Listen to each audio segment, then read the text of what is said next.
Hello, welcome to the Turkey Hunting 101 webinar hosted by Idaho Fish and Game, National Wild Turkey Federation, and Backcountry Hunters and Anglers. Turkey season is just around the corner, so our hope tonight is that we provide you guys with enough information and tools that you can be successful turkey hunting this year. To do that, we've put together an all-star cast of presenters, so let me introduce them. Our first presenter is Don Jenkins. Don is the Natural Resource Program Manager for Idaho Department of Fish and Game, and he co-led the development of Idaho's State Wild Turkey Management Plan. He's a current board member and past president of the Idaho chapter of National Wild Turkey Federation, and Don was born and raised in Idaho and has been hunting for 29 years, hunting turkey. Our other presenter is Curtis Brooks. Curtis Brooks is the current Boise chapter president of National Wild Turkey Federation. He has starred in numerous turkey hunting videos, including 2 seasons of Argali's Turkey Hunting and Idaho Fish and Game's Maiden Hunt series, where his 9-year-old daughter harvested her first turkey.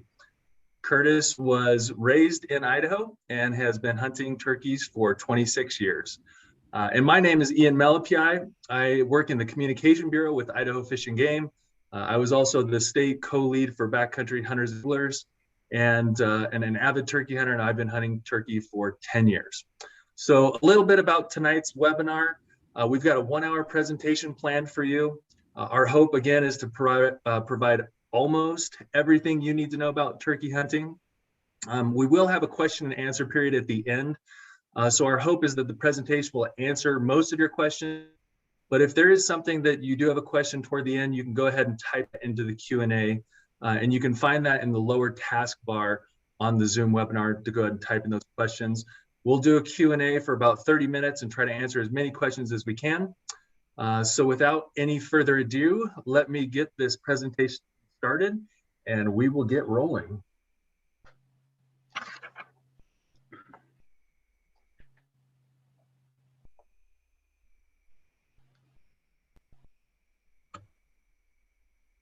Okay, take her away, Don. All right, go ahead and shoot to the next slide. Well, everybody, it's a pleasure to be here. Happy to be here. It's excited to be here. Turkey hunting is one of my favorite species to hunt, and really enjoy it. So we'll kick off with a little bit of turkey history. When the Europeans arrived in North America, there were about 10 million wild turkeys, and through the habitat destruction and unregulated harvests, the numbers they dwindled about to 30,000 in number by the early 1900s. And by the 1930s, wild turkeys existed only in small, inaccessible pockets throughout the United States in their traditional habitat. Turkeys they're not native to Idaho, but they were introduced by the Idaho Fish and Game with the help of the National Wild Turkey Federation because of their hunting popularity and the opportunity.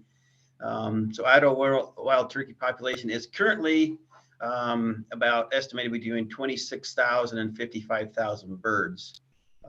Yeah, we'll go to the next slide.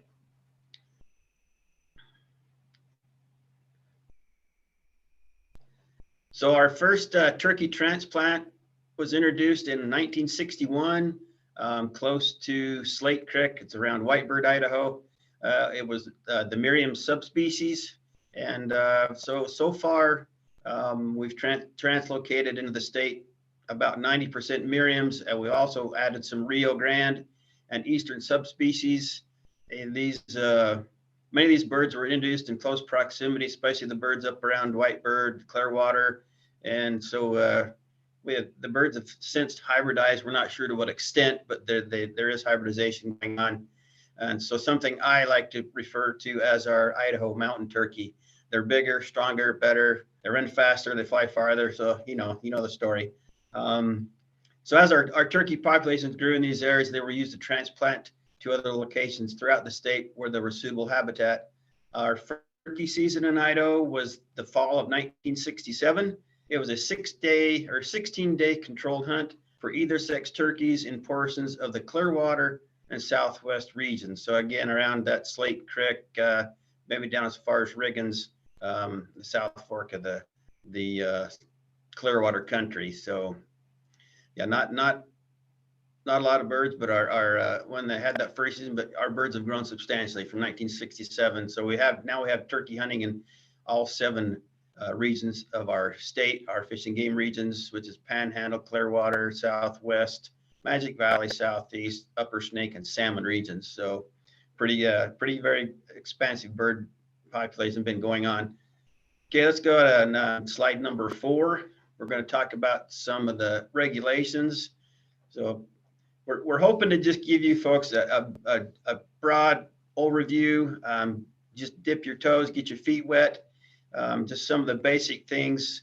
Not going to go into real in depth, but some important things for that we feel that you guys should know. So everything you need to know about turkey hunting season, the rules, the regulations are found in our Upland Game Turkey and Fur Bear brochure on pages 18 through 19. You can also find that on our Fish and Game website. You can download that to your mobile device as well, so you got it with you at all times. Simple. Fall general and spring to fall controlled hunts for wild turkeys in Idaho. And so for the general season, you pretty much need a license and an over-the-counter tag.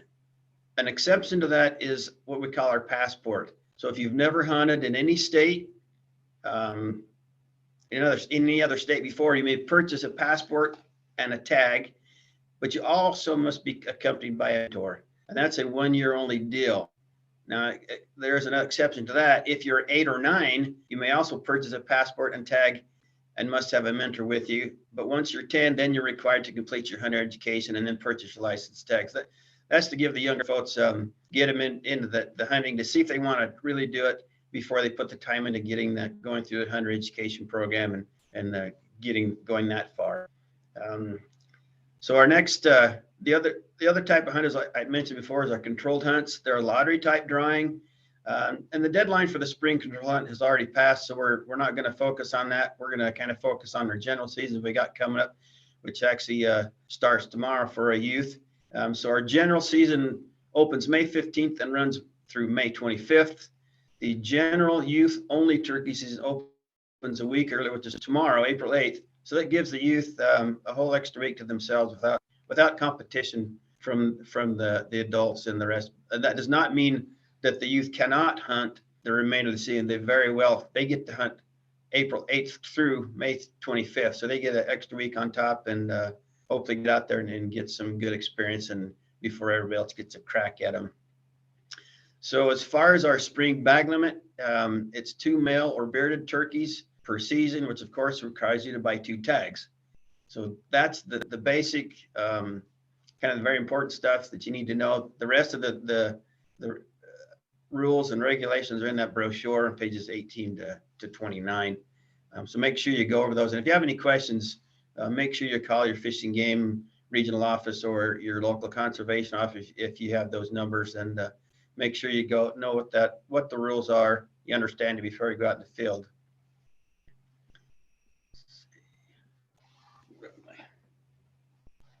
So I think Ian mentioned we're just in the final touches of finishing up our first wild turkey management plan. It's a standalone plan. It used to be part of our upland game bird management plan. It's a lot bigger now, with a lot more detail, a lot more information for everyone out there that are interested in turkey. So in the plan, we discuss our plan development, the public involvement process that went through to come up with that plan. And then there's a very many facets of wild turkey ecology and the habitat requirements. And then our management issues. The management issues that we addressed, and we got these management issues from our public involvement and our regional managers around the state. These issues are our hunting opportunity, population management and monitoring, nuisance and depredations, habitat improvement and management, and hunting access. Hunting access seems to be one of those reoccurring themes in all of our management plans. So it's very important, just as important in turkey hunting. And then with each of these issues, we have management goals, objectives, and strategies that develop for each of those. And then as well as we have some regional specific goals that follow along. Some regions want a little more of one item or another. Like for example, the Clearwater region wants more turkey hunters. So there you go. There's a little nugget for you guys. The plan also contains a history of wild turkey introductions and translocations, as well as an interesting historical account of wild turkey seasons and rules that have been in place in the state since 1967. So that'll be out. I'm assuming, or I'm planning on that being out within the next month. It'll be on our website, and we'll have hard copies available also. And as well, the public opinion survey is an accompanying document that will go along with that. So you can look at the questions we asked and the answers we got from, and glean information we gleaned from that survey. So all that'll be probably within the next month. Okay, I think that's. I can go to the next slide. I think this is where I come in, Don. I get to be a part of the fun now. I wanted to briefly go over some ethics and safety concerns when we're out turkey hunting. Like you do with all hunting, always let somebody know where you're going and when you plan to be back. Important colors not to wear when you're turkey hunting: colors red, white, and blue. A male turkey, an adult male, has a bright red, white, and blue head. So those are colors to keep in mind when you're getting ready to go turkey hunting. Always have a first aid kit with you. And be aware of other hunters that might be in the area, or try to be as best you can. Also be aware of legal shooting hours. Should we go to the next slide there, Ian? All right. Some things that we don't want to do when we're out hunting turkeys are, we don't want to shoot at turkeys that are in the roost. That's a bad deal. It's just not something we want to do. Make sure you're not shooting from a road or a vehicle. Be aware of private property boundaries, and make sure we're practicing with our weapons before we head out into the field. Go ahead and go to the next slide, Dean. All right. Don, you want to handle turkey ID? Absolutely. So good deal. So the important thing is in our springs, especially, is we're concentrating on the toms, and like I said before, a bearded bird is also legal, which can be a hen. Hens do have beards sometimes, but some general things to look for, especially on the tom, is the tom's head is bald with a narrow band of feathers up the back of the neck. The color in the spring can be bright red to blue or white, or all three of the above. So especially when they get excited, they're gobbling and they're strutting. That head color is very brilliant. That's part of the reason that you get out there, is just to listen to those birds gobble, see the colors, watch them spin around and fan and strut. But jump to our hen. The hen head is it's smaller and usually darker. There's a scattering of short, black, velvety, hair-like feathers on the head. And so a lot of times you're not always, but the length of the beard, the thickness of the beard on hens is going to be a little smaller. They're kind of wispy. And go to the next slide, please. So as far as again, more specific stuff on the toms, we'll go to the beard. The beard, it's a cluster of long feathers from the center of its chest. The cluster is known as the turkey's beard. The beard is actually a group of modified feathers that look like hair. They're fairly stiff. And we can jump down to the spur, which is most all toms have spurs, but not always. I have shot a couple that have had nothing on there, just smooth up the little bumps. So the spur on wild turkeys can grow. They can grow fairly large. It's right on the back of the lower leg. The spurs are pointed. They're bony projections and are used for defense to establish dominance.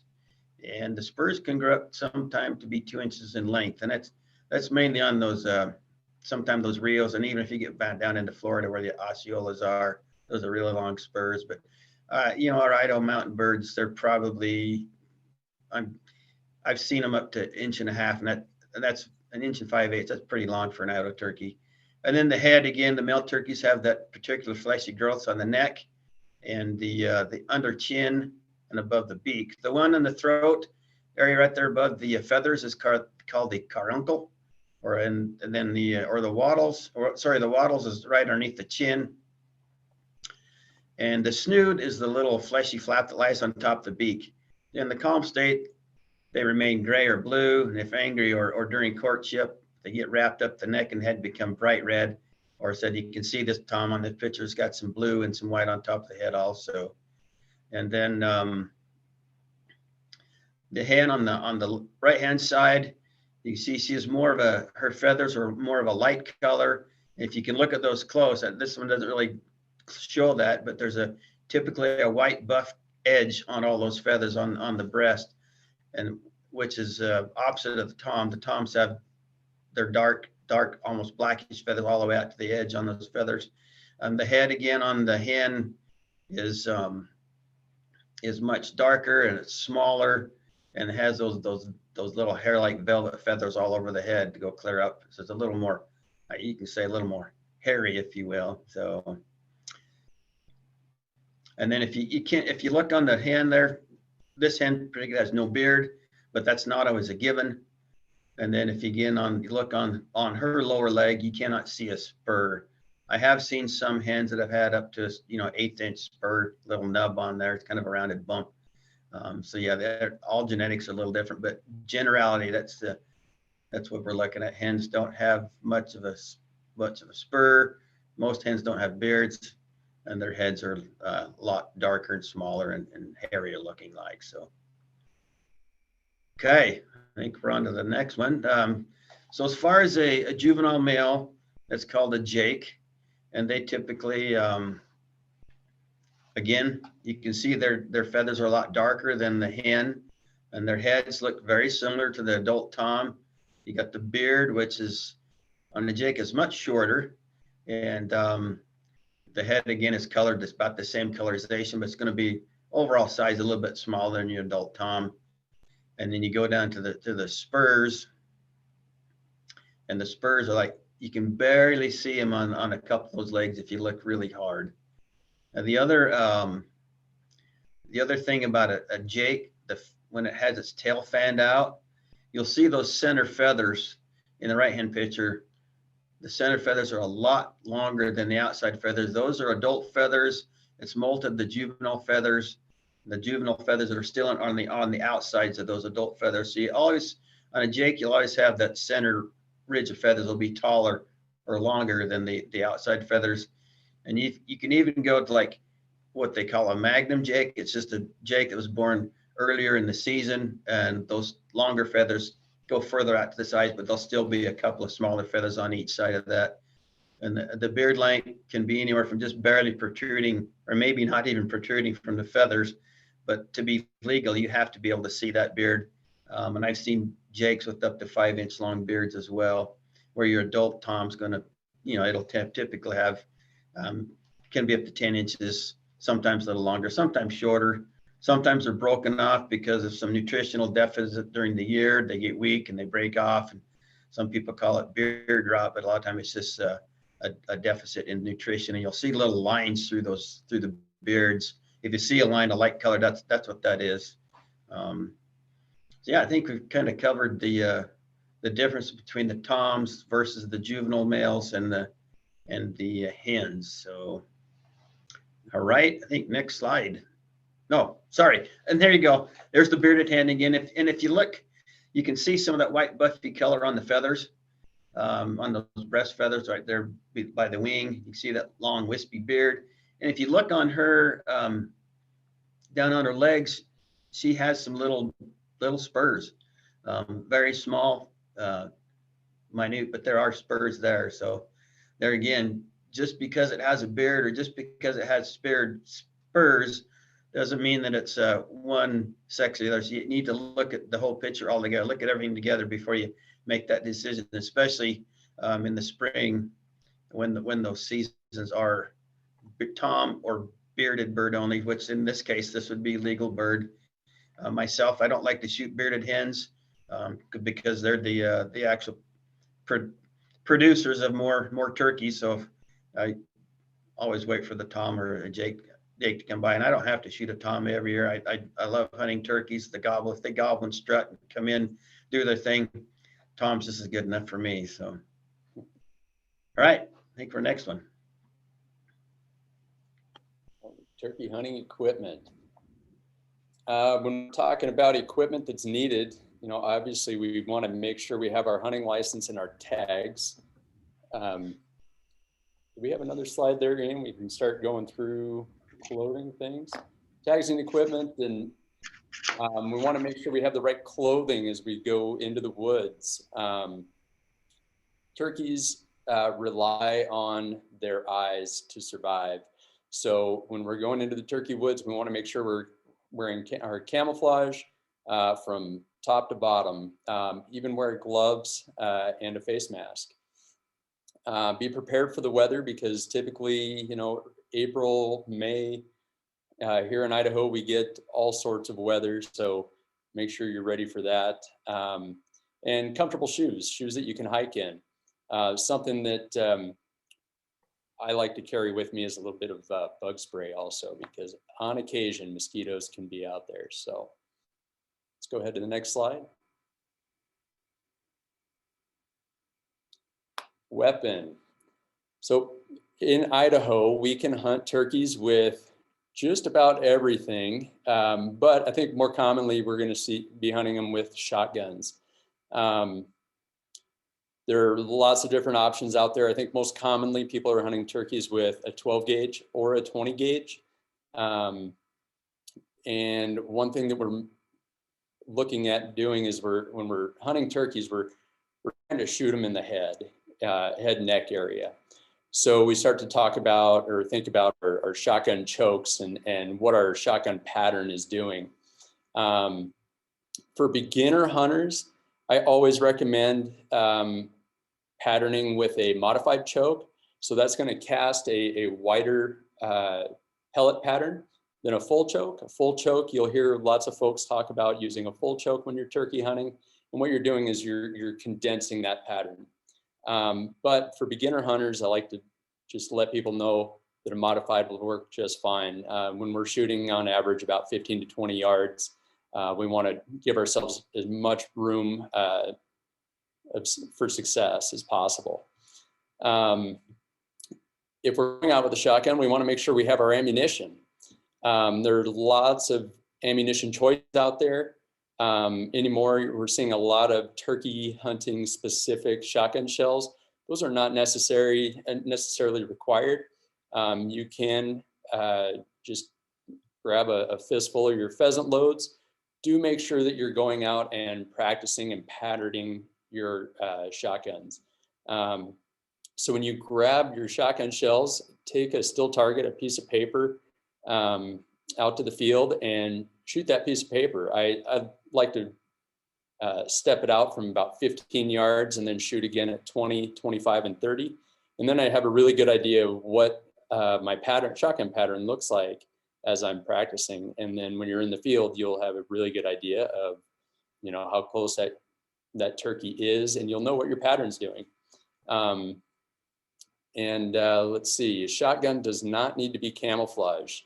A lot of people are, you know, they want to go turkey hunting, but they won't do it because they don't have a camouflage shotgun. You do not need a camouflage shotgun.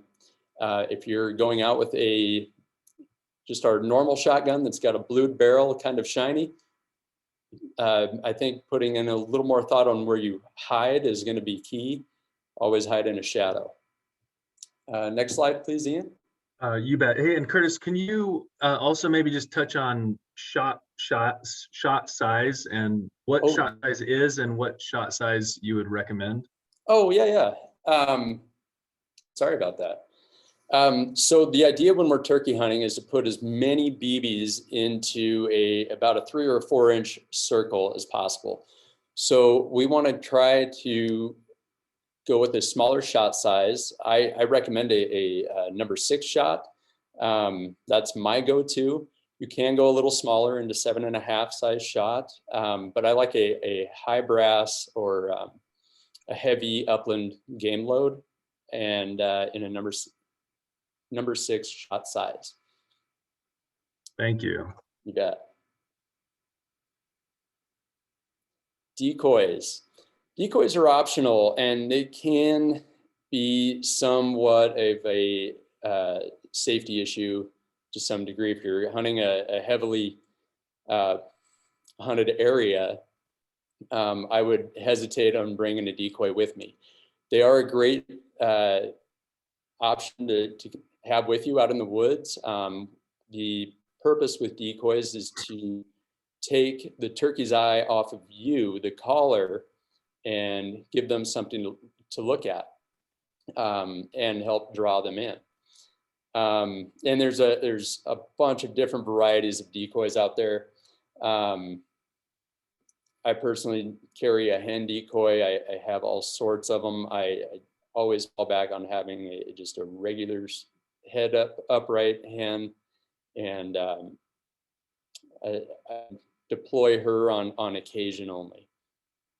And price, there are a lot of price ranges out there for decoys. I would tell you a $20 decoy, $30 decoy will work just as well as the high-end decoys. Okay, can you go to the next slide there? Calling. Am I handling this one, or are you, Don? I think you got just the type of calls, then I'm going to go through the. Oh, okay. You go through the type of calls you use, not the sounds. There we go. All right. Well, here's an example of a handful of turkey calls. On the left side of your screen, you will see a friction call or a pot call, commonly known as a slate call. They do come in aluminum, glass, slate, and then there's strikers that are right there above them, those little wooden sticks. In the picture in the center of your screen are your mouth calls or your reeds. And then on the far right, we have our box calls. Box calls are probably the easiest call to learn how to call turkeys with, and then followed up with our slate or pot calls. Diaphragm calls are great. They do require a bit more practice to master them. They're probably, once you've been if you're going to use a mouth call or you want to use a mouth call, start practicing in November before you go out the following spring, because there is some practice needed with those. The upside of a mouth call is it reduces movement in the woods. Both the slate and the box call do require a little bit of hand movement. So when you're calling turkeys in, make sure that you're not moving when you don't want to be.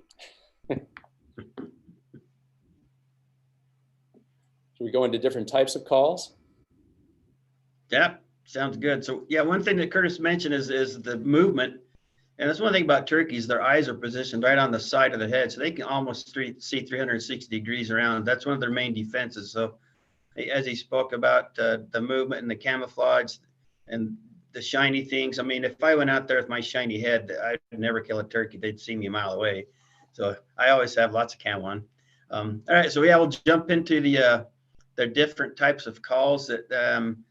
So the most standard call, the easiest one to do, the one if you want to learn one call and nothing else is I would work on that yelp. So Ian, do you want to hit that yelp sound? We'll.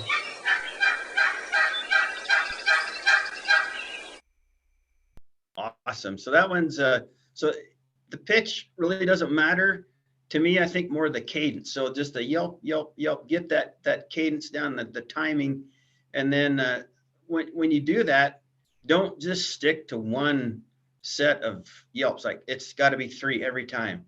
Now vary that up. Go 3, go 5, go 2, go 1 or 2. Because I think that's one thing the birds get. Oh, that's that hen with 3 yelps again. Last time I got in there, I had thunder around my head and I hurt a little bit. So yeah, so mix that up a little bit, I think. But the most important part is that cadence. And and then on all these calls, you can go on YouTube, but there's lots of websites. The NWTF website has them.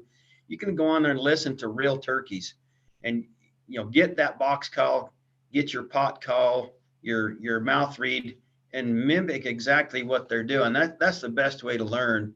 That's how I did it. Of course, they didn't have as many of these Yelp out there or these different calls. So it was just watching hunting videos. Go, okay, let's see if I can do that. Just practice. So, all right, the next one is we're going to talk about is a purr. Okay, Ian.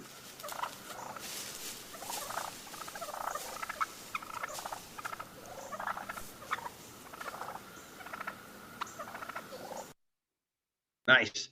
So that one is what if I use that, it's to bring that tom the last few feet, they don't come. And most times when I've seen that or I've watched it or heard it out in the wild, it's turkeys, hens talking to each other. It's when they're close together, they're feeding, they're scratching, they're content that there's nothing going on that's alarmed them. So it's just it's an ease sound that makes the other tom think, okay, all's good in there, and then I can move on in. To me, I have to use that one. I can do the easiest on the pot call. I can't do it with the reed except with my lips. It sounds kind of weird to me, but or I just do it by voice. And then you can do it on the box call also. Takes a little work, like Curtis was saying. So that's the purr. All right, let's go on to the cluck.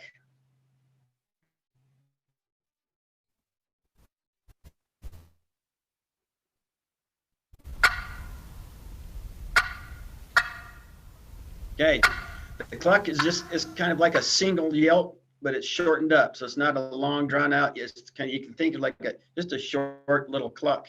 And you also heard some purrs in there. So a lot of times the hens they'll cluck and they'll purr, but some it's just a cluck. And the toms will do the clucks too, and then sometimes they'll say cluck, they'll cluck. And to me, I think it's okay. I'm here. Where you at? Come to me. And you got to remember, when we're calling turkeys, we're trying to reverse what nature's taught these birds for thousands of years. When the tom is gobbling, he's trying to attract hens to him, but we're trying to reverse that. We're trying to become a hen and call that tom to us. So that's something to keep in mind too. We're trying to reverse it. So don't feel bad if it doesn't work, but just keep going. Like I said, the clock. Go ahead. Oh, I was going to say, and I think that's why too, you'll hear if you're YouTubing these calls, you'll hear people mix in a purr and a putt, or excuse me, a cluck at the same time, because they're trying to mimic a flock of turkeys. And that's what's going to draw, a lot of times will draw that tom into view, hopefully. Yep. Perfect.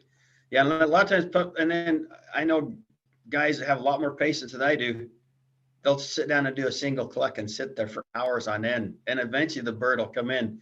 Birds have extraordinary hearing, and they can hear you and they can pinpoint that sound, and they know right where it's coming from. Even if they don't come in right then, they can wander around and a couple hours later go, huh, these hens are all gone. I'm going to go check out that one I heard back over in the hill. And they'll come in, and usually I'm the next knob when I call, and the gobbles right where I was sitting. So patience can be a key. All right, so going to the gobble.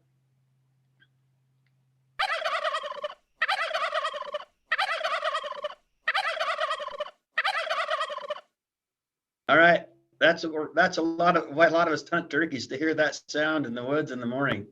It just gets my heart going, get the adrenaline rushing. But so gobble calls, there again, as Curtis mentioned, the same with the decoys, especially those tom decoys. There is an inherent danger with those.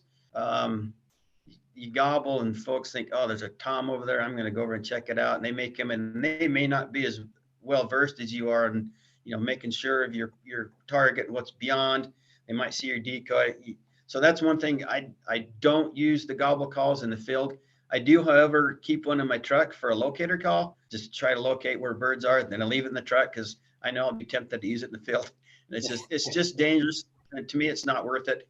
That up to yourself, but that's my opinion. Let's see. There's a couple. Don, I don't know that we mentioned it before when we're talking about safety and gobbles. We don't want to stalk a gobble if we think that there might be other hunters in the area, because, you know, they could be using that gobble call, or maybe they're calling a bird into their decoy spread as well. So something to keep in mind while we're out there in the field. Yeah, you can always, you know, maintain and make sure your accent, but you never know of another hunter's accent. So yeah, that's a good point, Curtis. There are a couple other types of cutting that they're more advanced. They're more advanced. Which one of them's cutting? It's kind of like an excited, aggravated, long string of high-pitched yelps. Just when that hen gets excited or gets aggravated, that's something you can learn in the future. As you get the yelps down, you can kind of practice some of those. Another one that I never like to hear is the putt. It's just a short, high-pitched cluck. That's usually like, it's a danger call that the bird knows something. They putt and they go, and they're gone. So that's kind of one I don't like to hear. Of course, birds, when they fly up to the roost, okay, another word, is usually a tree. It's where they sleep at night. So when they flapper down to the roost, they call it a fly down cackle. And it's kind of similar to cutting. It's made from the roost, and you can hear the wings beat as they're coming out of the tree. You can mimic those wing beats with your hat, but there again, those are things that you don't need to know right now. But once you get into it and think, okay, I've got that call down, maybe you want to learn something a little more advanced. That's something you can go to and try that. All right, I think we're on to the next slide. Yeah. Yeah, and that's a good point, Don, that kind of a spaced out or single clucks are good, but you don't want to put those clucks too tight together, because then it sounds like a putt, which is the alarm call. Yes. Great point. All right, now let's finish up the equipment, Curtis, with one more slide. Okay. All right. So optional equipment, you know, we mentioned comfortable shoes, hiking boots.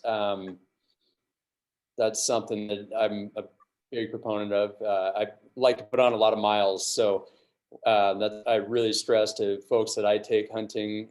You know, make sure you've got some comfortable hiking boots. A turkey vest and a seat pad is a great thing to have.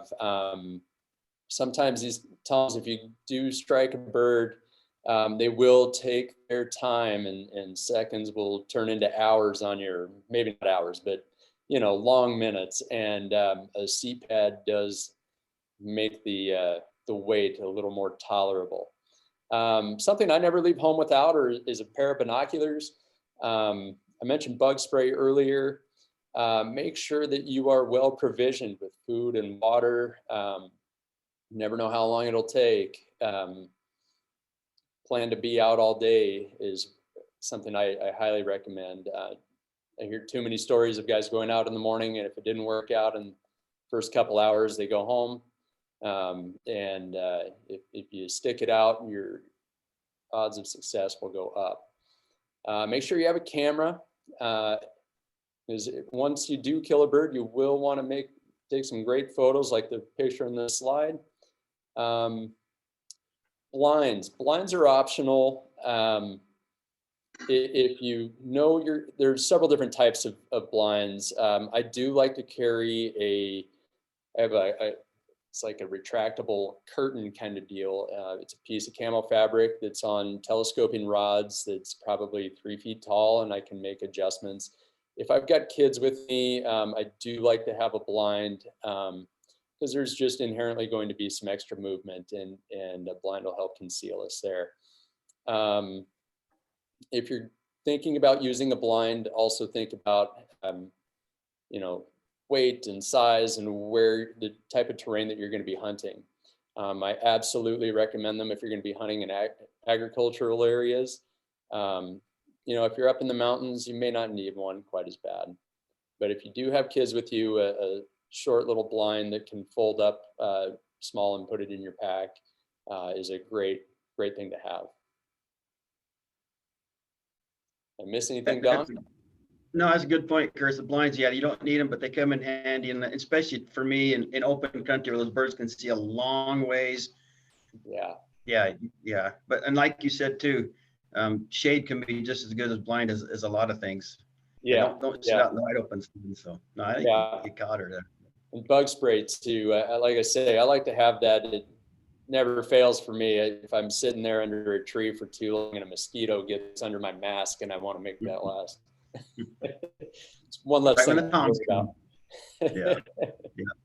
Yeah. Another thing about your phone, your cameras, your phone, like, I mean, it's a beautiful time of year out there. Everything's greening up. The flowers are blooming. So there's a lot of, I don't know, a little geeky, but there's some pretty cool photo ops out there. And yeah, it's just a good time to be out and kind of remember some of those scenes that you see. Those trophy morel mushrooms are just sitting there waiting for you to take pictures. Don't tell me, buddy. All right. Cool. I think let's jump down to where we at? Scouting? Yeah.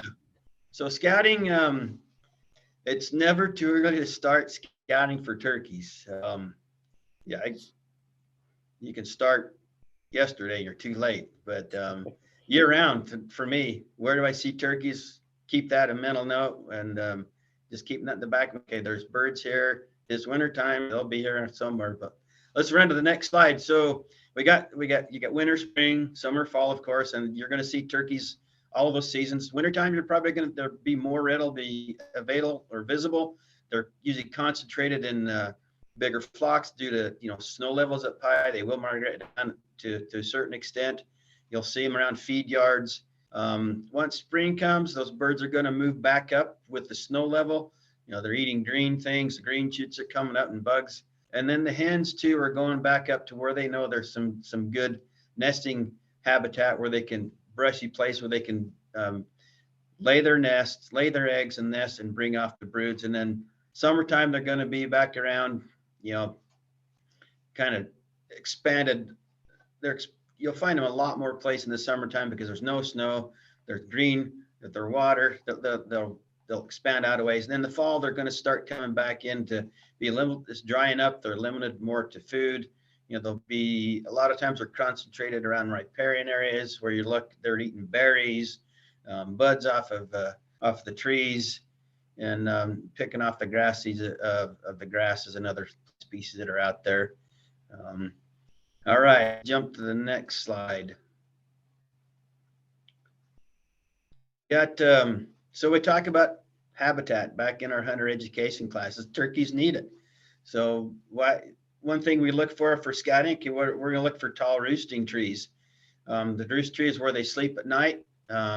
Sometimes they'll roost in the same group of trees every night, but some more recent research shows that toms may have a circuit of roost trees that they frequent from where they end up each day, depending on where that best potential group of hens is at. So if you hear a tom in the same roost tree every night, it may or may not be the same tom, but your hens probably have a little more fidelity to the same roosting areas, but toms not so much. So they've kind of got an area they kind of peruse during the day, and where they end up may be just where the receptive hens are.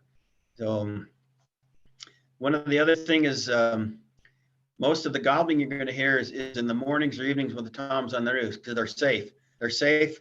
And what do they also do? They're trying to track those hens. So they're trying to track the hens. Okay, I'm right here. Come on, gals, come over here to where I'm at and get close. So they don't have to travel that far. So once they hit the ground, they fly down. The gobbling may continue. It may level off a little bit, but then it seems like they're always strutting. If the hen's around, they're strutting. If the hen's not around, they're still strutting. Strutting is when you'll see the fan out. They'll puff up their chest and pull back their wings, tuck in their head. They're showing off for all the hens, hoping that those hens will choose them as the one they mate with. The toms may move off. They may move off a little bit depending on the hens he attracts or that he doesn't attract. If he can't find hens there, he'll move on to another strut zone where he's used to finding hens. And during the day, some of those hens may go off to their nest to lay an egg.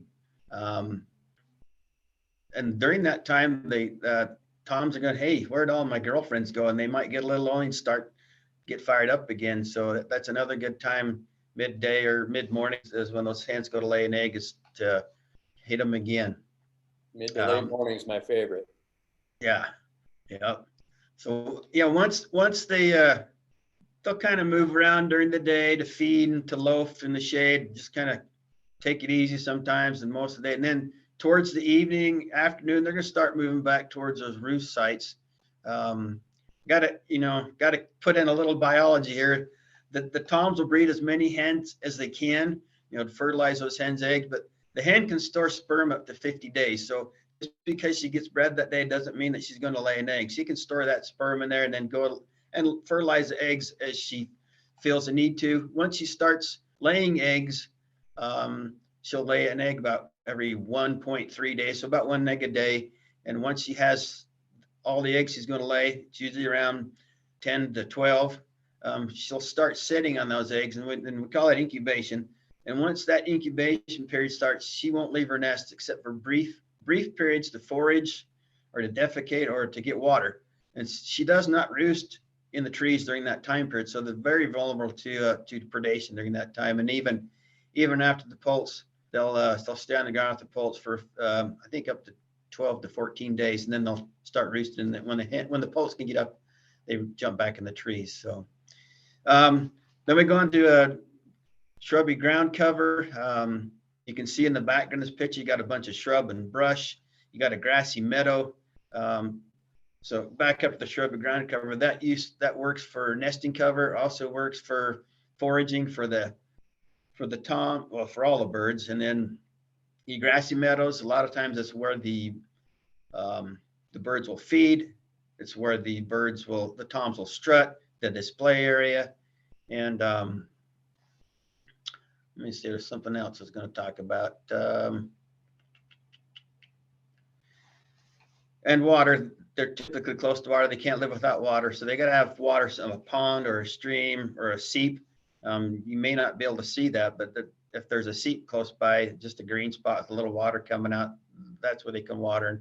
Not necessarily obvious. And another thing about the roost trees where they sleep, they're typically tall trees with big lateral branches that come out sideways for the birds to sit on. And they'll sit and grab that branch with their feet.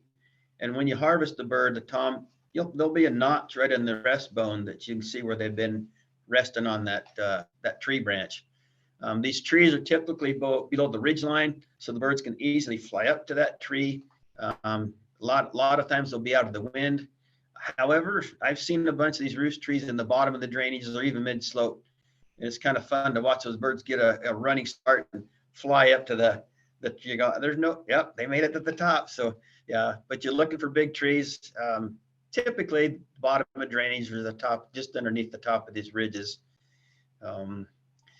One other thing that the grassy meadows, it seems like during stormy, rainy weather, the birds are out in the open. They don't like to be in the cover of the trees, all the moving branches. They can't hear, they can't see. So safe for them to be out in those meadows. So that's a good time to, if it's raining, you don't want to get wet, jump in your truck and go drive around and look for birds in these big open meadows. And then one other thing is, don't forget to scout with your ears. All sorts of different locator calls. You can use crow call, owl hoots, coyote yips. That's my favorite because you can just flip your reed over and use the backside of your reed, make a coyote sound, a car horn, a goose call. You'd be surprised, woodpecker calls. Pick your favorite one and put it in your pouch, and away you go. Okay, I think we got one more slide. This next one is very cool. So some other things you look for is dust bowls. It's where the turkeys get in and dust. It's kind of to help delouse. Turkeys do have a bird lice, and when they dust themselves, it helps those louse to fall off, keeps them kind of a clean. And you can look for those dust. They'll pick out a little of a bowl, be kind of really dusty, and there'll be some tracks in there. They've been in there, and you can tell that's what they've been doing.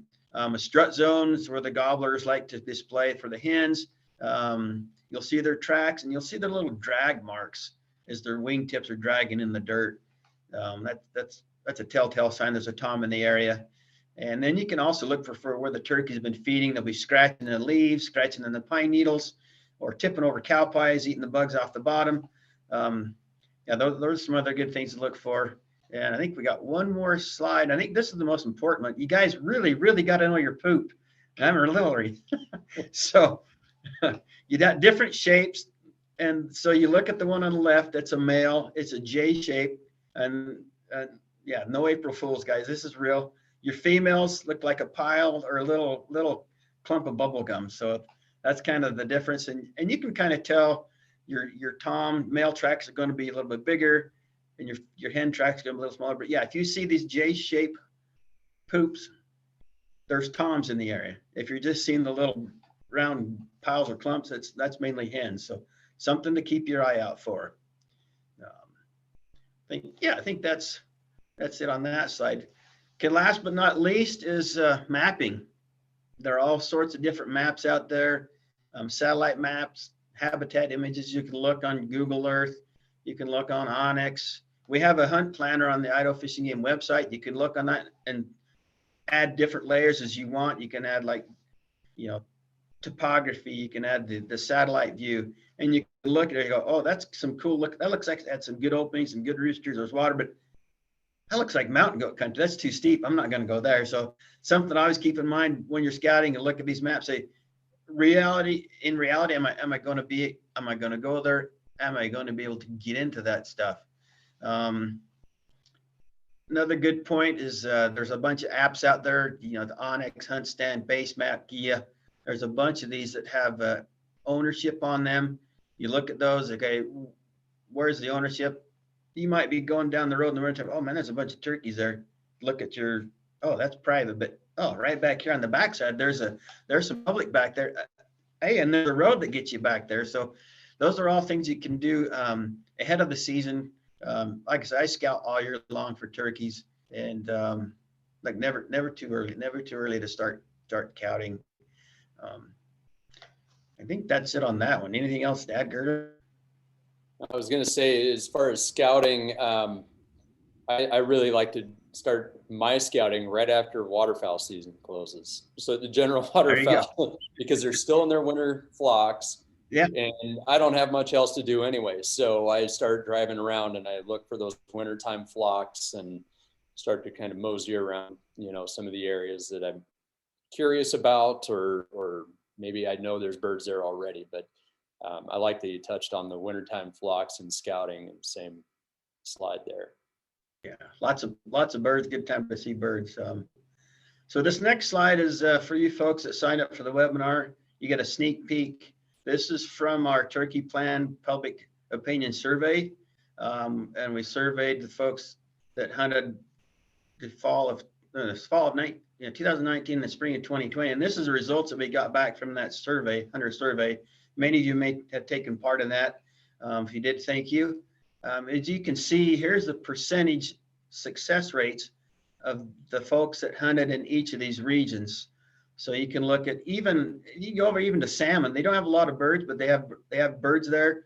They're controlled hunt, and their success percent rate is almost 38%, which is higher than a lot of the well-known turkey states for their general seasons back east.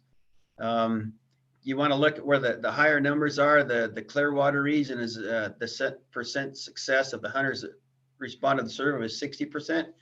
And the Panhandle region, which you've already had an invite from, like I said, the regional wildlife manager up there, to send them up, about 47% success.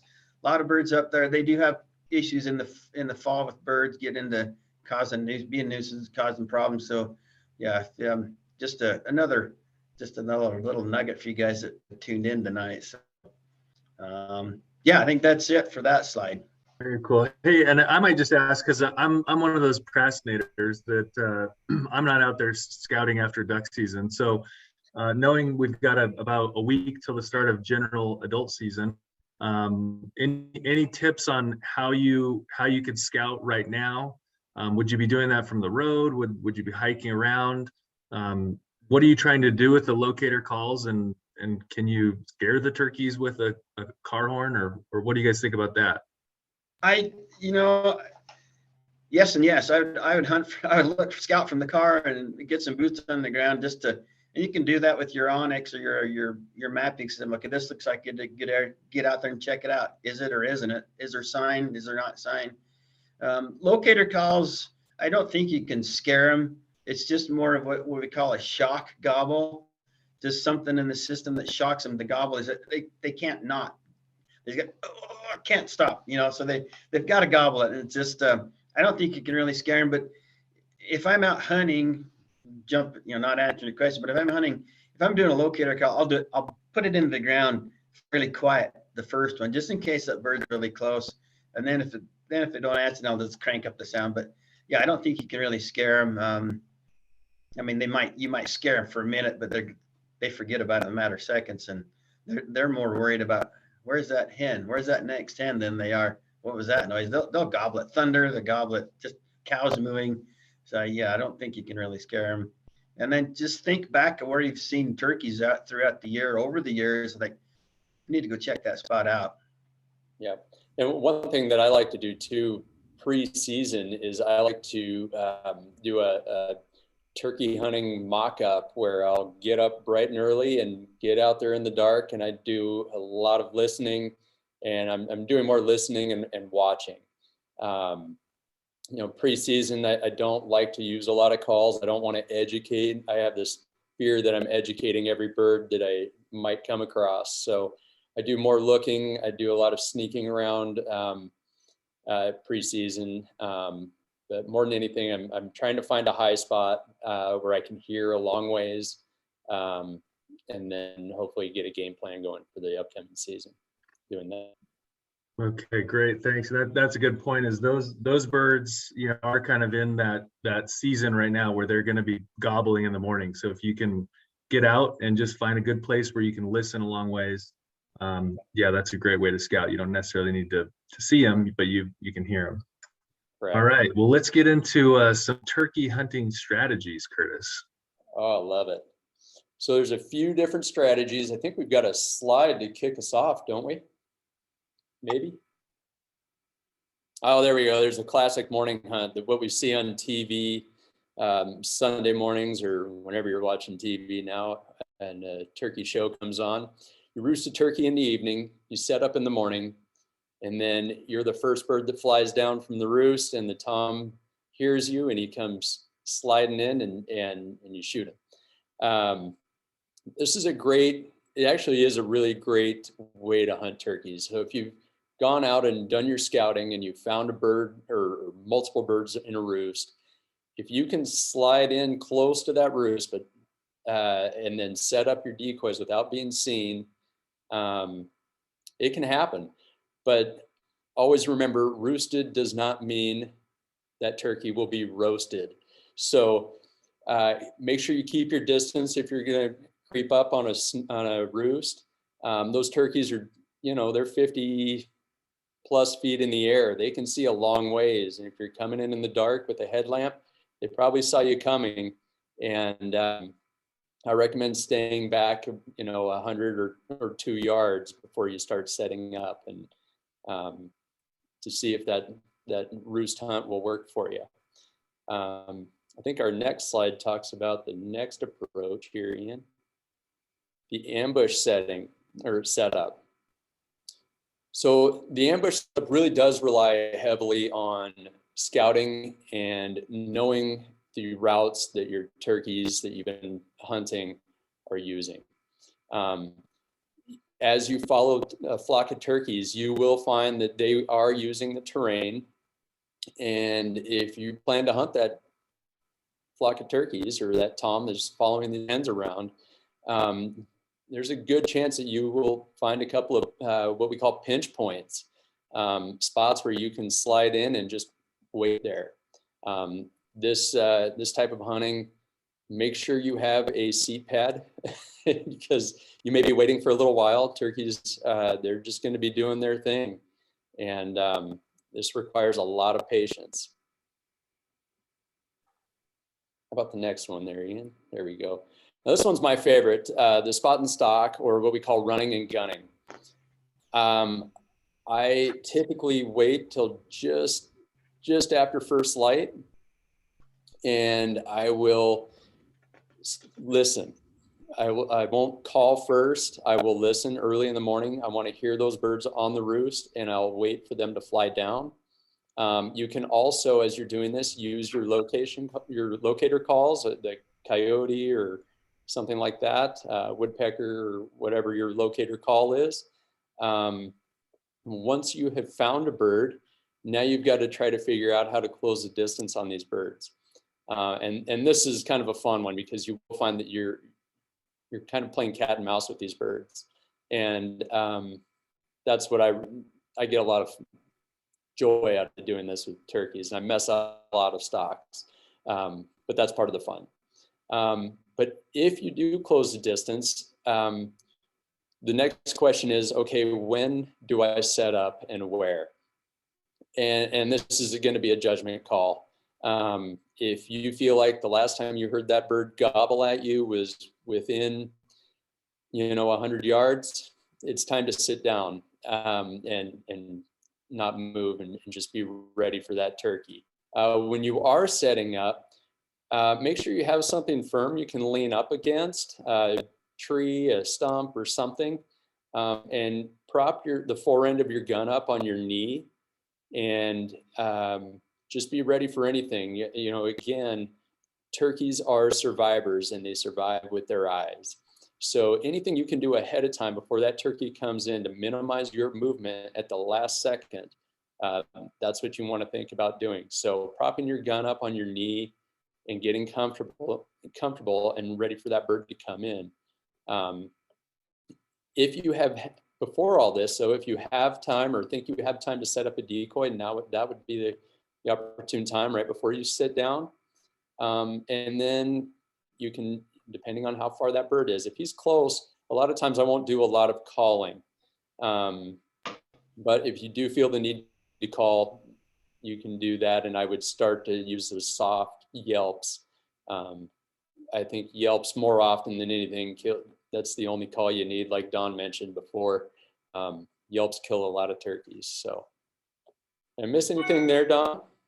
No, I think just one thing on decoys that I personally had a lot of good luck is, if you can tell which way that gobbler's coming in, I always face the turkey away from, so he's coming and seeing the back end of that. So sometimes like, oh, that's a big old tom, I'm not going to go in there. So a lot of times if they can't see the front, they'll come in and just at least investigate and get close enough for you to get that shot off.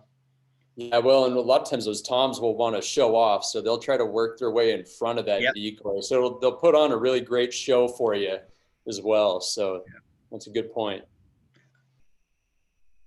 All right, and talking to you guys, it sounds like this is what you guys like to do, and probably if you didn't have a good roost site, but you're kind of in an area that you know that turkeys are, you can just sort of be in that area and go around with your locator calls to try to see if you can hear one and then close that distance. Does that sound right? Sounds right to me. All right. And what do you guys think about, just using a turkey call as a locator call? As opposed, you've talked about the woodpeckers and crow calls and coyote calls. Are those necessary? I personally like to use a turkey call as a locator call. One thing though that I'm very aware of though when I'm using that turkey call is every time I use that call, my face mask is on, my gloves are on, and before I call, I've looked around the area that I stopped at right before I call. I want to find a spot I can hide, because more often than not, if you're creeping through the woods, you may not hear a gobble as you're doing that and walking down a logging road. And then all of a sudden you get inside that tom's bedroom and just gobbles back at you. And you need to have a spot to sit down right now. So before I call with a turkey call, I'm making sure that I have my face mask on, my gloves are on, and then also find that spot to hide. I also have forgotten where to hide, or to look for a place to hide. And then I use my turkey call and a gobbler answers, and then I'm sitting there spinning circles trying to find a place to hide. And you don't be that guy either. And then I can't seem to reach him after that. So, and the likelihood of that is you probably saw me spinning circles looking for a hiding spot. Okay. And this is, I guess spot and stock, running and gunning. Why do you talk about as you're kind of moving through the woods, trying to get an answer with your location calls? Are you Are you creeping through the woods? Are you walking quickly through the woods? How are you moving through the woods as you're looking to locate a turkey?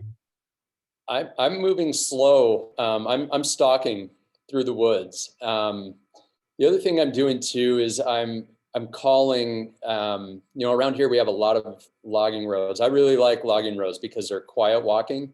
And you can cover quite a bit of country, and when you're calling, you can cast your call a long ways. So what I'm doing is I'm walking slowly down those logging roads. I'm listening closely to everything, because sometimes you won't hear a gobble, but you might hear a hen yelp. So I'm also calling about every point that logging road goes around. I'm calling before I go around that point. I want to try to cast that call around the corner of a logging road or around the corner of a ridge. But my goal is to get to a spot where I can cast a call a long ways and hopefully strike a bird. Okay. And that turns in the road, what is that, 100 yards, every 200-300 yards? What do you think?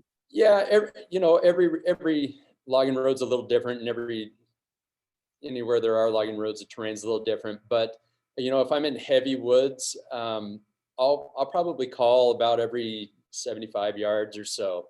And like I said, you might strike a bird and you might kill that bird, but you're going to wonder why he didn't gobble to you the first 3 or 4 calls you made, and then all of a sudden he decided to answer you, and it's because you got closer to him, and now he's letting you know that he's in the area and he wants to see you.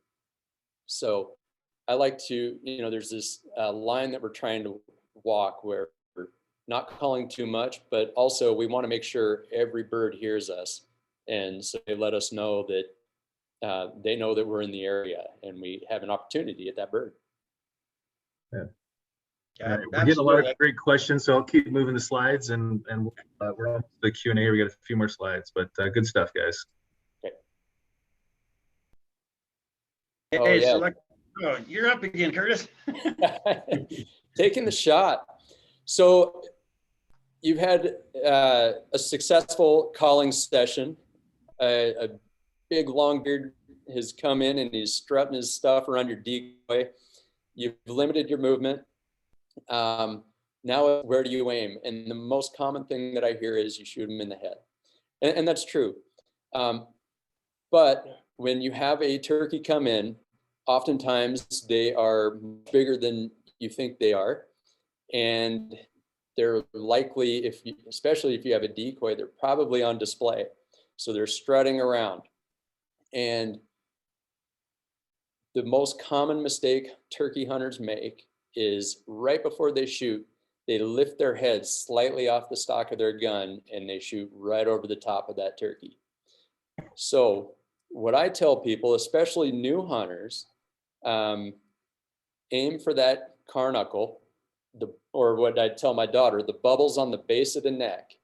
If you aim there and you make a very common turkey hunter mistake and slightly lift your head, you still have about 4 or 5 inches of wiggle room there and can still kill that turkey. So aim small is the real deal. Don't aim at the eye. Don't aim at the eardrum. Aim at that carnuckle, and your success rate will go up. Let's see. What did I miss here? I thought I was going to talk about something else, but I feel like I got it all. Anything new, Don? Well, yeah, one thing that I'd like to do is, especially the birds in strut, I'll make a putt. So they telescope that head up, so you got twice as much neck to shoot at, because when they're in strut, that neck's tucked right back in there. Is not as half as much to shoot at. That's a good point. I think you're going to talk again about patterning, just to try and reinforce the importance of patterning your shot. Know your shotgun, know your effective distance. So yes. Yeah, and I'm going to take a couple steps back. The turkey on the slide here is one that I really like to shoot at because he's not in strut. That neck is in full view. That's just a great opportunity right there. The next thing is patterning shotguns. If you look in the bottom left of this slide, you'll see a high-vis turkey target. And you'll see here that the shooter here that was patterning this gun killed this turkey, but this shooter shot a little to the right. You'll see the densest part of that pattern is just out in front of the kill zone of that turkey. So this is still a dead turkey, but you can see very easily with this target why patterning is such an important factor. You can really see all those fine details right as a shooter pulling the trigger. So this is I really like these targets, especially when you're patterning and knowing where a bulk of your shot is going. And you can also see it just a little above the carnucle on the target too. Yeah. Yeah, something you told me too, Curtis, was just like aiming at that carnucle, your pattern is going to spread out. So yes, you're going to get some BBs that go above your target area. You're going to get some BBs that go below your target area. That neck is a fatal shot, and those BBs that spread out up into the head is going to be a fatal shot. So you're increasing your chances for a kill by aiming at that carnucle. correct. And then, sometimes you guys want to talk about, sometimes there may be a group of turkeys in that you called in. So just kind of your considerations if there's multiple turkeys around, and just like how important limited movement is in those closing moments. You want to talk about some of that? Yeah, sure. I'll let Don take it away. I've kind of been going for it. If you want to, Don. Sure. Yeah. So like we said before, the turkey's eyes are like on the sides of the head, so they can almost see 360 degrees around them. So the more eyes you have, the more chance of getting busted if you're moving a lot. Again, it all comes back to thinking about the timing of that shot, thinking about timing of movement. If there's a lot of birds, very difficult to get any movement at all. If it's one single bird, if it goes behind a bush or a tree, you need to move just a little bit. That's the time to do it. But remember too, they can hear very well. That's how they pinpoint where you're coming from. And again, the other part with multiple birds is make sure you know what's behind your target. Is there another bird behind there? Is a hen behind there? You don't want to kill multiple birds with that shot. Just make sure.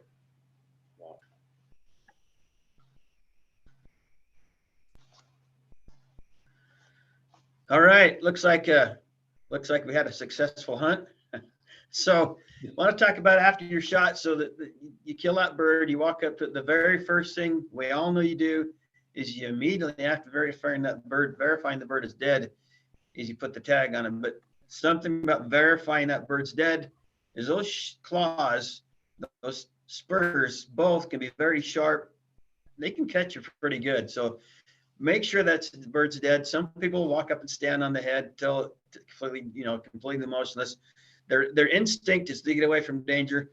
So when you go and grab them, they could be flopping around. They're trying to fly or run away. So just keep that in. Remember that those wing tips, they can hurt. So be careful when you make sure it's dead before you pick it up. But once it's dead, you verified that. Get your tag out. To legally validate it, you have to completely remove the day notch and completely remove the month notch. And then you have to secure that tag to the carcass. Of course, the easiest place is the leg. You can get wires at most of the vendors where you buy your tags. If you don't have that, you can use electrical tape, just something to make sure that tag is secure. Of course, we all want to take photos of our birds. Keep in mind the sun shadows.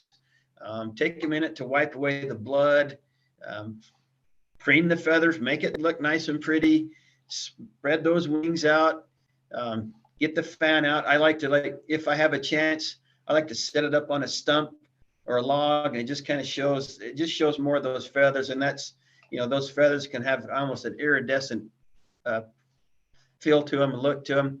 And then if you have your weapon in the photo, like you can see the weapons in these photos, they are depicted as pointed in a safe manner. Just kind of keep that in mind as you're taking those pictures. And then as far as whether you're going to gut the bird or if you're going to breast it out, where are you at? The law legally requires you to you have to maintain or keep the beard or the leg naturally attached to that carcass while being transported. So if you want to bone it out, you got to wait till you get to your final place where you're going to be. So at minimum, depending how far away from the house I am, I'll gut the bird at minimum. Helps to start that cooling process, lets it cool down. If you want to pluck it in the field, that's fine. That also helps to cool it down. And then it kind of depends on your eating preference. Do you want to roast it? If you want to roast it, you're going to leave the skin on. You're going to pluck everything. If you're just going to fry it, you can skin it, but I wouldn't skin it till you get to where you can put it in a bag. But like I said, if you're out in the field, you have to leave that beard or leg naturally attached to that carcass till you get it home. Once you get it home, as far as trophy options, you can take the fan, make a fan mount. You can keep the beard, keep the spurs. There's all sorts of, or you can do a full body mount on it if you want. If you're planning on doing a full body mount, make sure you pick a taxidermist, make sure look at his work, make sure it's good, and ask him for any tips at how he would like that bird to come into his office there, place of work. After a while, if you get a few birds, you can only put so many turkey fans up. So what do you do? So I brought a couple of things here. So I don't know if you can see this or not, but it's a leather boot strap with the turkey beard tied on the bottom with the spurs. You can cut those spurs off, clean the bone marrow out, dry them out with a little bit of, borax. And then I'll punch the primer out of the shell. I write on the shell the date, the location, the distance of the bird, how much it weighed, anything like that was really cool about. I'll put that on there and I'll stick the tag inside. Then I've got an old willow at home that I've smoothed up, and I tie those beards on that. So just another way to keep some memories. And then again, here's an actual turkey feather duster out of a turkey foot. You dry it standing up. You can tie it with some fish line, keep it standing up. Then you take some of those longer back feathers, take some hot glue them on a little piece of leather, and you got some turkey feather dusters. All my kids have these for little memoirs. A lot of different trophy options, and it's part of the reason that you're out there. A lot of the reason you're out there is you listen to the world wake up in the morning, you get to see the sunrise, the birds start chirping, the flowers growing, the green grass, just see the beautiful world that we have out there. And then, so once you get your bird butchered and transported, of course, part of the reason I like the turkey is to eat the birds. They're great. I love them. And I think one of the most common deals that folks, why they don't like turkey is they overcook it. It's not like a store-bought turkey. It's not bred. There's not a lot of fat in it. So don't overcook your things. A couple of my favorite recipes are turkey nuggets. You can use your favorite flavor, rosemary, celery salt, whatever. You can do those. And then on the legs and the thighs, I really like those to make. I'll throw them in the crock pot with some chipotle seasoning, a little bit of liquid smoke, and then they just fall apart. And you can use them for street tacos or whatever else, empanadas, and then or if you want like a different flavor, I'll throw in chicken broth and use that meat for a pie. So I think Curtis and Ian both said, any chicken recipe is going to work well with them. So, but they're delicious. Just don't overcook them. Thanks, Don. Now I'm hungry. Yeah. And Don, do you want to maybe just talk about the legal requirements for transporting a bird and how you need to, ensure that that you're transporting a legal bird? Yeah. So I think we've kind of touched it. We'll go over it again. So you have to make sure that tag is valid and attached. Both the month and the day or not set of the tag is attached to the carcass. And then you must leave one leg or the beard naturally attached to the carcass. So it has to be, you can't take it in pieces. It has to be still attached to the carcass. So just leave the whole carcass together. You can fold it up. You can get them pretty small, fold it up into a cooler. Make sure you have some ice, stick it on ice, get it cooled down good. And that's pretty much the legal parts of it. Awesome. Any before we get to the Q&A, any favorite recipes or turkey anecdotes from you, Curtis? My favorite right now is schnitzel, and I've been doing schnitzel with everything. Chucker, pheasants, turkeys. But yeah, and then Don mentioned nuggets. I have a couple of kids, and if I can get them to eat anything that I serve, it's a win. So turkey nuggets have been a favorite at our house. Anytime we have it laying around. So awesome. All right. Well, let me do this. I'm gonna turn off the slides, and we've got some great questions here. So let me start going through those. So maybe to start, Don, I might just ask you this: the last series of questions, I didn't prep you on this, but there's a lot of interest on and questions about archery. So, can I archery hunt? Any tips on where to aim with a bow? And is archery hunting more difficult with turkeys? In the fall, I've seen a lot of turkeys during archery deer. Will those turkeys be there in the spring? So yeah, archery equipment, there are a lot of different types of broadheads and stuff. So there's a couple of different options. There's what they call the guillotine type broadheads that you aim for the turkey's head, shoot them in the neck. That kind of decapitates them. That's one of the options. Or your traditional fixed blade or expanding broadheads. You want to shoot for basically the vitals. So you want to look to make sure those vitals are. And a lot of times it's right at the top of the drumstick. In that general area is where the vitals sit. So those are the two places you want to aim. And then as far as in the fall and during the deer season, the turkeys they may not be in that exact spot, but they're going to be somewhere close. It depends on when you hunt deer. If it's later in like November, December, then yeah, maybe not. But if it's early in the fall, like archery season during September, maybe early October, they're going to be somewhere close.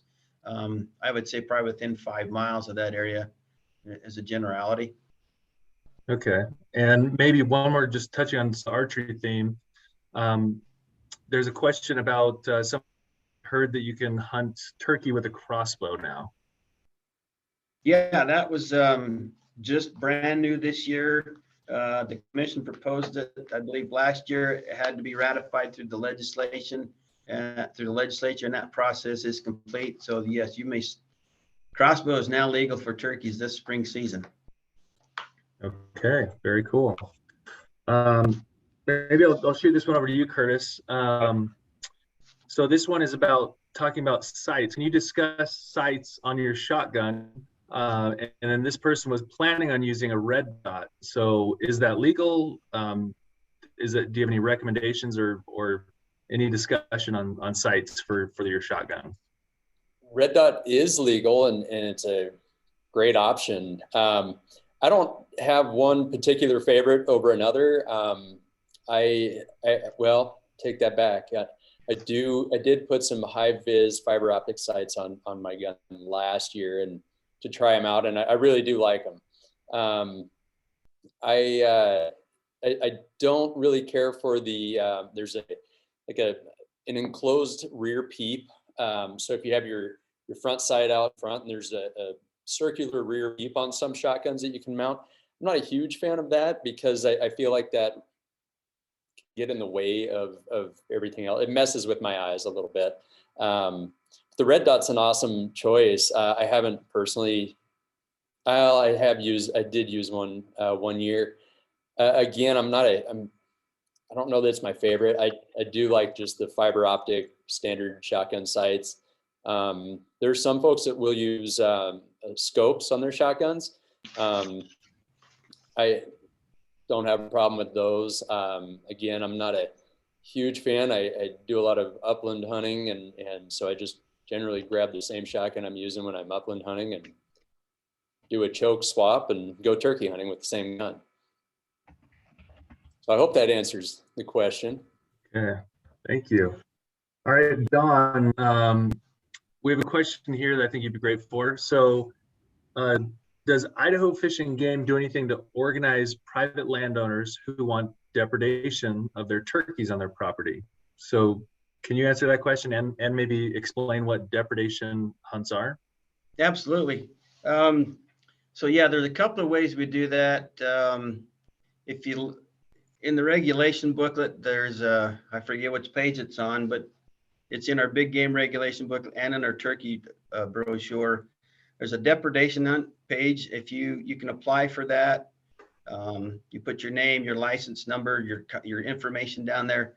And if the region has a situation where they have a depredation of turkeys and the landowner wants some help, we back up a little bit. So when you fill that application out, make sure you put it in by June 5th. So everybody that gets in by June 5th, they can put in for one region for that species. They randomize those, and then as the department gets complaints and needs a depredation that's set up, they go down that list as it's randomized, and they call you, whoever's on that list, and there's very short notice. They go down the list till they fill the number of tags they need, and then that is considered an extra tag. So that is one of the ways that they do that. And this year, something new that I don't believe we got in this one, but it should be in the big game regs that come out. There's a checkbox on that same application. If you may authorize us to give your name to landowners that are having problems with species. So we can give your name and number to that landowner so they can get a hold of you and get hunts going on. We do have some of our Access Yes sites on our Access website, on our hunt planner on our page. You can go and look at, and you'll see some of those locations that turkey hunting is allowed, and a lot of those do have turkey issues. And you can always call our we have landowner sportsman coordinator in each region, and they handle the depredations. And you can always call them to see if by chance they have a landowner that would like some help, especially in the Panhandle region, in Coeur d'Alene, and the Clearwater region in Lewiston. Those are two regions that they do get quite a few inquiries from landowners, usually in the fall, late winter, where they have nuisance birds that they need some help with. So definitely fill those out. And then another thing we have in our the controlled hunt part is some extra turkey tags, extra turkey hunts, and they call it, the other one they call is a landowner permission hunt. And those are set up to address these nuisance depredation issues where our general season or controlled hunt season framework doesn't fit. So yeah, take advantage of those. The landowner permit hunts are what they say. If there's an issue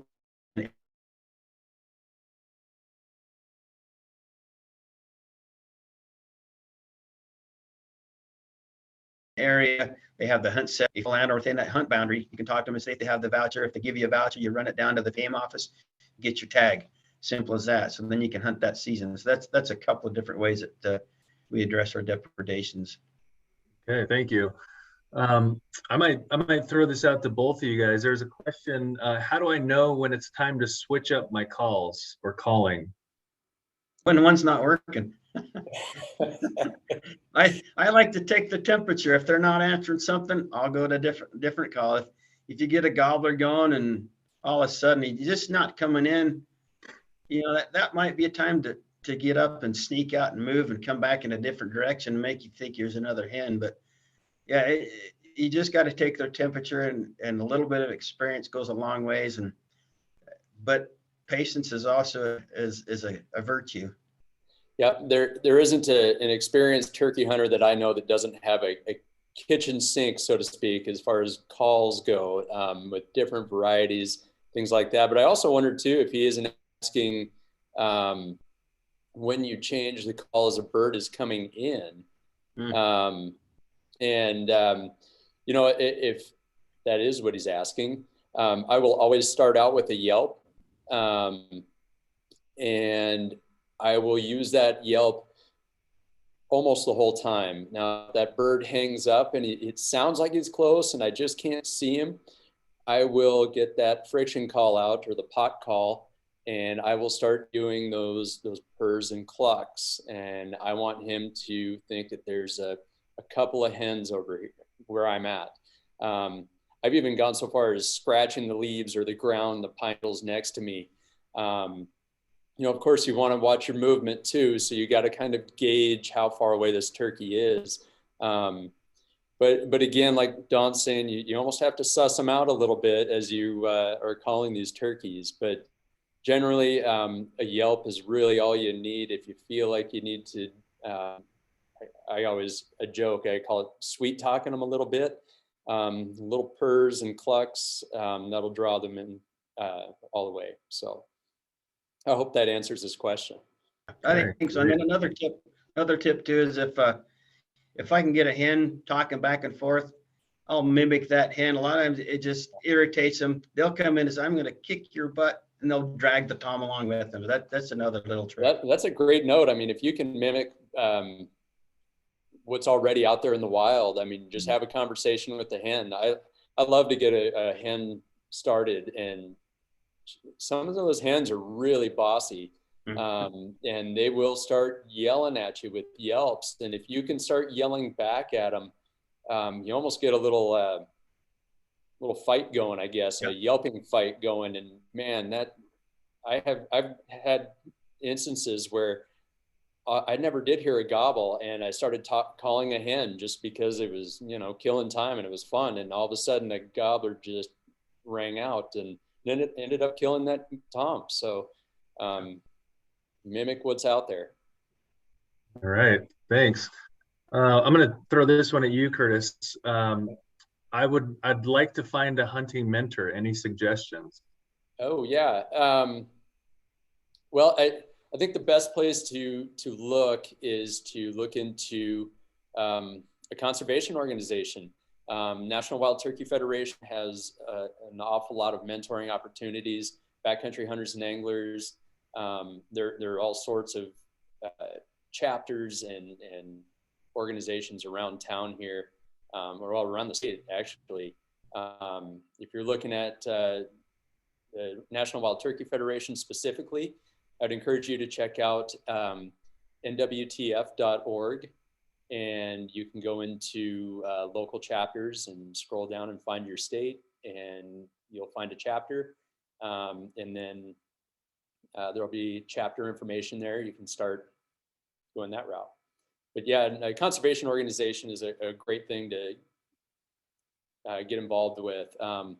In regards to turkeys anyway, with the National Wild Turkey Federation, as you get involved and start to learn or get to know some of these mentors, you'll also be brought up to speed on conservation projects that are going on around the state.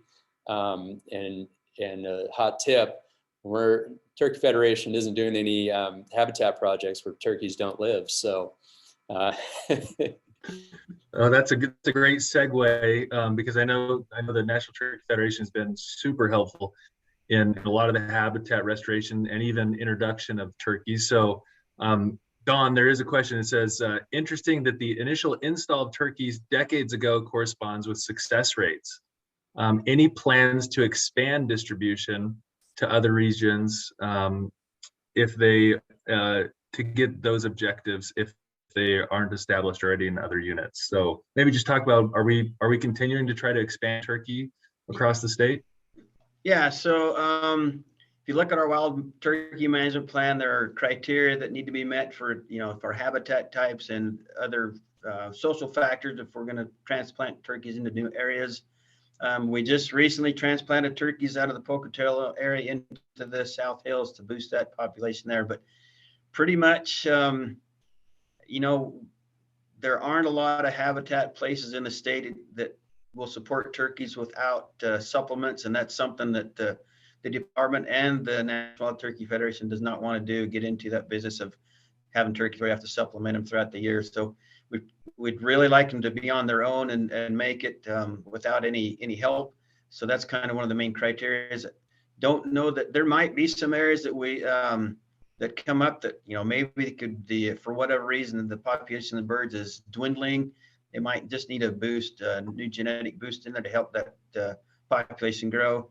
As far as brand new areas, I don't know of any, but that doesn't mean that they won't come up. And each region, if you have ideas specifically, you talk to your regional big game manager. They can look at that, the list, the the plan and go through all those criteria. And if it's something that the department feels like they can do without causing a lot of concern for neighbors, or we also look at depredation, nuisance issues when we look at areas to put these birds in, and that comes into big play. And it's just kind of response, how the region, how many complaints the region wants to deal with, and if that weighs out overall to benefit the sportsmen, so to look at. But yeah, there always potential to do that, but not a lot of places left, I don't believe, that could support turkeys without supplemental. Okay, thanks.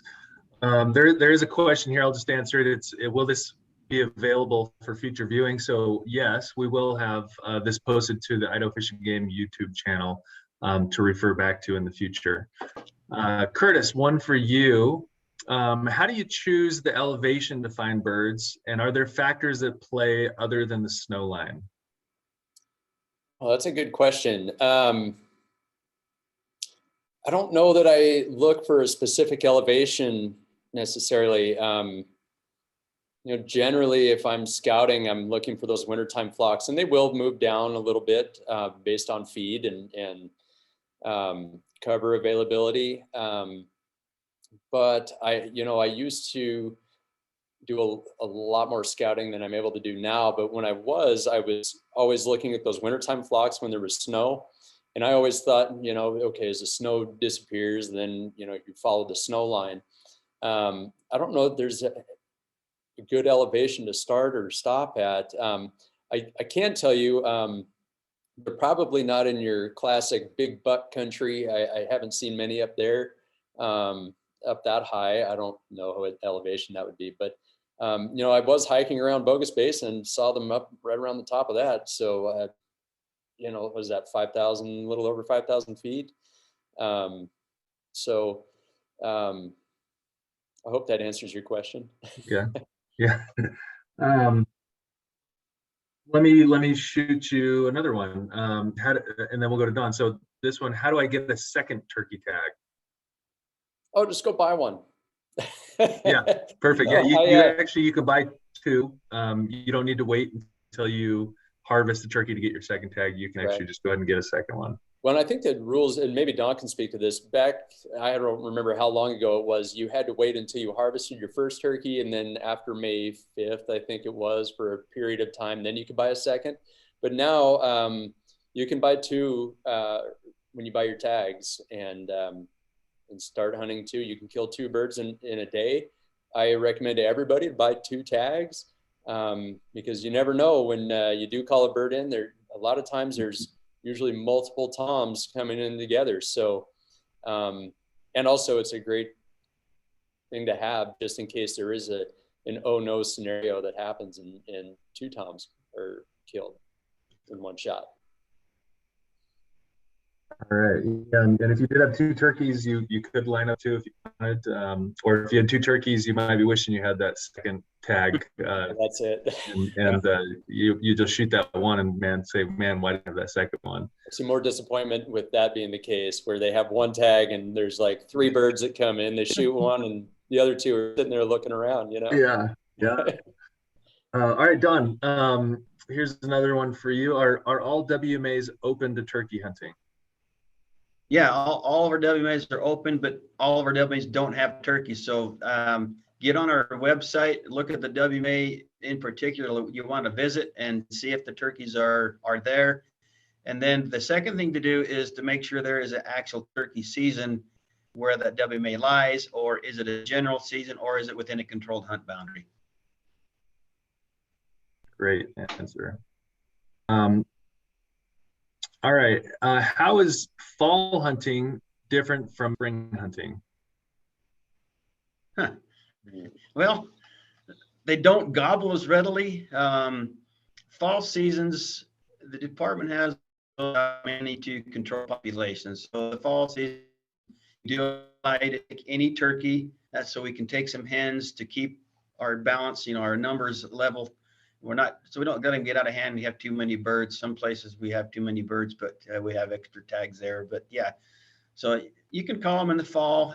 You need to a lot of folks will bust a group up and then just start like hen calls, just a yell or a cluck.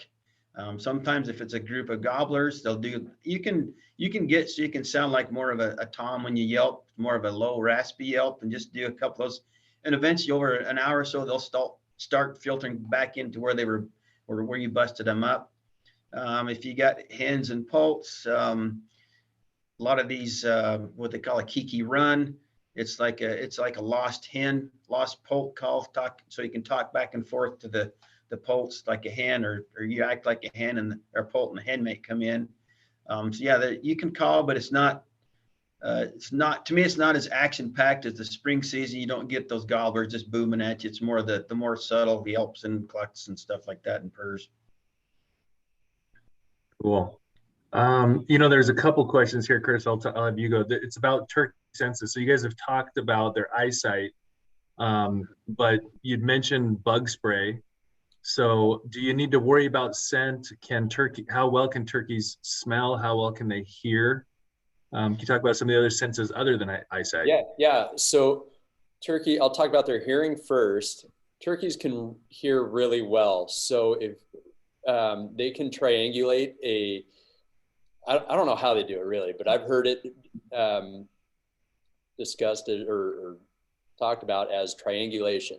And it's incredible how they can pinpoint where a specific noise came from. So always, if you're talking to a hunting partner, always talk in a whisper, really low sounds. As far as scent, that's the beauty of turkey hunting.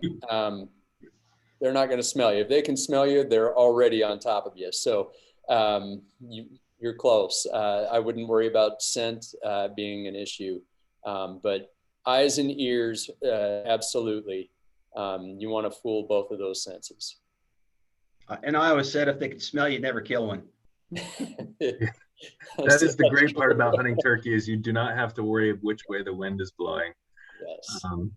All right, Don, here's a good one. And I think there's a couple things to talk about here. Is there a good steel turkey load available that you'd recommend, especially since waterfowl and raptors continue to die from lead poisoning? So yeah, what do you think about that? There are some steel turkey loads out there. I can't remember the specific brand. I think Federer used to make one. I think they still do, but you can go to those non-toxic shots like bismuth, a lot of those, and those are heavy metals, the tungsten steel, those are non-toxic. Some of those have better patterning capabilities than your standard lead. They're going to be at a higher cost, but that's what's the cost to you to keep some of those birds, raptors from dying. So yeah, there are a lot of other options out there, but there again, pick a choke, find what shell works with that choke, know how far you can shoot with that shot shell choke combination, and do that well in advance so you're confident and then you don't wound that bird. But yeah, there's a lot of non-toxic stuff out there, not just steel, but there are some steel loads too. But you just got to try one, try with your shotgun, try with your setup. If it doesn't work, try another one or try a different choke. I would also add too, Don, that not all chokes are rated for a steel shot. Absolutely. So, yeah. I would tend to lean towards like Boss shotgun shells, for instance. I think it's bismuth. You can shoot those through any choke. I do not put steel through a full choke. Right. You will ruin your choke. So pay attention to that. And it on the side of your choke, it'll say whether or not it's rated for steel shot. But there are other non-toxic options other than steel. Yeah. It seems like a lot of turkey loads now are loaded with the non-toxic, either tungsten or bismuth. Yeah. It's a little bit of review. I know we talked about it, but there is some questions on chokes you'd recommend for a 20 gauge. Do you want to maybe just touch on that one more time? Yeah, sure. For whether it's a 20 gauge or a 12 gauge, I would have a very honest conversation with your experience level with each shotgun. If you're a new shotgunner or a new turkey hunter, I would tend to try to talk you into a modified choke. Again, with a modified choke, your pattern may be that big around at 20 yards. And then with a full choke, it's going to be, the size of a baseball. So with the full choke, make sure that you have practice with your gun, whether it's a 20 or a 12 gauge. My daughter, for instance, is shooting a 20 gauge. She's 11 this year. She's been shooting a modified choke, and then this year she asked to bump her choke tube down to a full choke. So we did a lot of practice with a full choke. So I hope that helps. Okay. Yep. And I'm one of those guys like you, where I pick up my upland gun. I shoot it over under 20 gauge. It's got a modified choke, and I know I'm lethal out to 30 yards, and that's what I stick to. Yeah, and I guess something else to consider too, if you do go into like a what we call a turkey load shell, so like a 3-inch turkey specific shotgun shell, those shells are designed to keep a tighter pattern at a distance. So if you're using a turkey specific turkey load with a modified choke, you will have a little tighter pattern than you would with your traditional upland shotgun shells. And then when you go to a full choke, you're going to have a much tighter pattern than you will with your, standard shotgun shell. And I'm kind of a gadget guru, so I like to get those turkey loads and the extra full choke. And so those are even extra tight. So like at 20 yards, you're looking at a 50-cent piece pattern. Yeah. So you got to be steady and make sure you're on target, or you could miss. But yeah. And something to think about too, when we're talking about different choke tubes with different shotgun shells, with a modified, it's more open choke. So picture throwing a basketball at a turkey's head. And then when you're using a full choke, picture throwing a racquetball at a turkey's head. You're going to have a much greater chance at killing that bird with the basketball size pattern than you will with the baseball or the racquetball. Yeah, that's a good point. We're running a little overtime, so I appreciate his answering these questions. But let's do 3 more questions, and then we'll wrap it up. So here's one. During preseason scouting, is it legal to use a locator call? Is it legal to set up a decoy and actually practice calling turkeys into lethal range without a weapon, of course? That's a good question. I believe that I know you can do it for photography purposes. If you don't have a legal weapon, you can. But there again, keep in mind, you're going to educate those birds if you call them in and spook them off those decoys. Locator calls, yeah, they're legal. You can use those before it's preseason. Yeah, like I said, I probably wouldn't do the call them into the decoy, because you're going to educate that bird for sure. Yeah, and I think that's a good point. Is really you're trying to find where the turkeys are. There's a lot of great resources on YouTube on turkey calling, and I'm just a box guy. I mean, I can do purrs, I can do clucks, and I can do yelps on my box. But I think that's a good point. It's more important to find out where the turkeys are. And first time I ever went turkey hunting, I watched YouTube till about 2 a.m, went out the next day and called in a turkey. So it can be done. They're not that crazy hard if you learn that cadence, like Don was saying. I guess if you want to practice on a live bird, go to a farm where they got some tame turkeys and try on those, and then get that experience. So yeah, there you go. All right. Any resources for how to process a turkey? Any suggestions, guys? Yeah, I mean, the NWTF has a great site. They've got all sorts of recipes too. So that's a very good site. That's my go-to if I have new folks wanting to learn. YouTube, of course, has all sorts of things, but yeah, lots of resources out there. Okay. And I guess let's go to the last question. Man, there's a few more. Anyways, last question. How many shells can you hold in your shotgun when you're turkey hunting? There's as many as your shotgun could hold. There's no legal limit for that. That's as far as legality that comes into play when you're hunting waterfowl, migratory species, which these aren't. So you could load it all the way top. Just depends how many you want to pack all day. Awesome. I think the answer is 2, 1 for each tag, right? Right. All right. Awesome. Well, I just want to thank all of the attendees who came to listen. We hope you learned something. We hope you feel more confident to get out there and be successful this year. Apologize for not being able to get to all the questions, but want to give a huge shout out and thanks to National Wild Turkey Federation, as well as Backcountry Hunters and Anglers. And again, there are going to be ongoing questions. We encourage you to reach out to a conservation group, reach out to friends who hunt turkey, and get involved. There's lots of opportunity at Idaho Fish and Game to learn about turkeys and be involved in that process. So we hope you learned something today. We hope you're successful. Appreciate your time and best of luck this season. Thanks, guys. Thank you. Good luck.